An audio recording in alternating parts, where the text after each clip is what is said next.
Welcome to our channel. Today we how to set up IFTTT applets for simple daily productivity routines, beginner guide step by step clearly. Open the IFTTT app on your device or visit the IFTTT website. Create an account or log in if you already have one. Once logged in, navigate to the Explore section.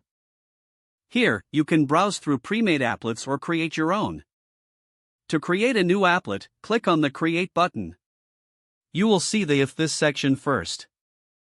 Click on the Add button to choose your trigger service. Select a service that suits your needs, like weather or calendar. Choose a specific trigger from the options provided.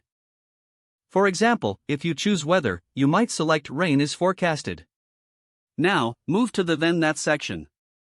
Click on Add to choose your action service. Pick an action that you want to occur based on the trigger. You could choose notifications to receive a push notification. Fill out the required fields to customize your action. Make sure to review your selections for accuracy. Once satisfied, click Finish to save your applet. You will now see your applet listed on your dashboard. Feel free to test the applet to see if it functions as intended. Repeat the process to create additional applets for other tasks. Consider setting up reminders, emails, or even smart home actions. Experiment with different services to maximize your productivity. Remember to periodically check your applets to ensure they're working effectively. If the page does not load, refresh the browser or try again in a private or incognito window. Make sure you are using the correct email address, then retype it carefully to avoid small typos. If your password is not accepted, use the reset option and create a new strong password you can remember.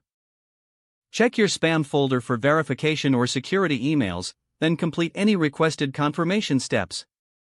Enable two-factor authentication if available to improve account security and reduce unauthorized access risk.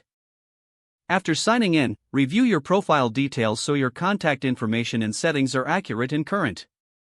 If you see an error message, note it down and try again after restarting your device and internet connection. Don't forget to like this video and subscribe to our channel for more step-by-step tech guides.